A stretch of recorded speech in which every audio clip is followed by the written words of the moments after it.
नमस्कार. 9व स्थानी जर बुध असेल तर अशी व्यक्ती धर्मपरायण, चांगली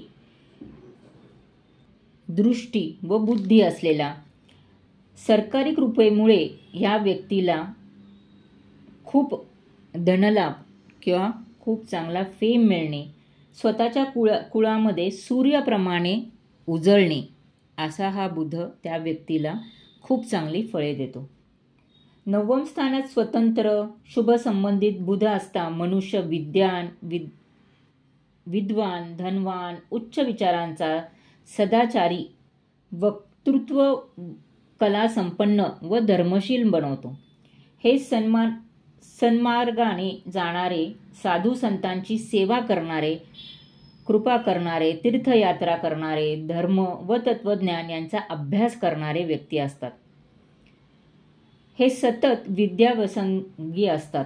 वेदांत, इतिहास, गूढशास्त्र, संगीत, ललित कला असा अभ्यास यांना करायला खूप आवडतो. दूरचे प्रवास, संशोधन, पुस्तके अशा वस्तूंचा संग्रह ते करत राहतात.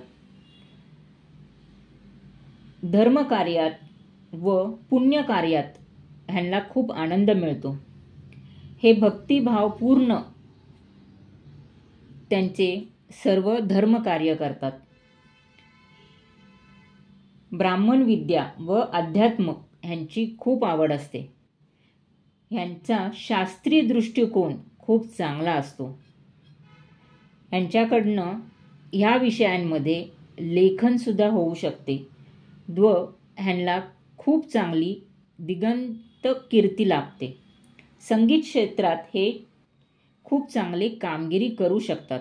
ज्योतिषशास्त्रात सुद्धा ह्यांना यश आहे. बुद्धिमत्तेच्या जोरावर आंतरराष्ट्रीय प्रसिद्धी मिळू शकते. वडिलांचे सुख चांगले मिळते. भावंडात हे विद्वान असतात. ह्यांची मुले बुद्धिमान व ह्यांची स्त्री चतुर असते. सरकार दरबारी ह्यांना मान मिळतो. स्वतःच्या कुलात श्रेष्ठ ठरतात व मामाची सुद्धा मदत होते. तर हा असा शुभ बुध. जर अशुभ बुध असेल तर ह्यांना खूप अहंकारी बनवतो. धर्मामध्ये हे लुडबुड करणारे व ह्यांचे मानसिक स्थैर्य बिघडणारे असे हे व्यक्ती असतात.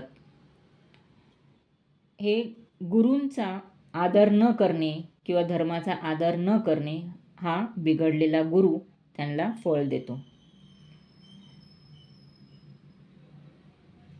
तर हा असा शुभ बुध खूप कुलावंत किंवा कुलामध्ये श्रेष्ठ असा व्यक्ती बनू शकतो. पण जर बिघडला असेल तर खूप अहंकारी बनू शकतो.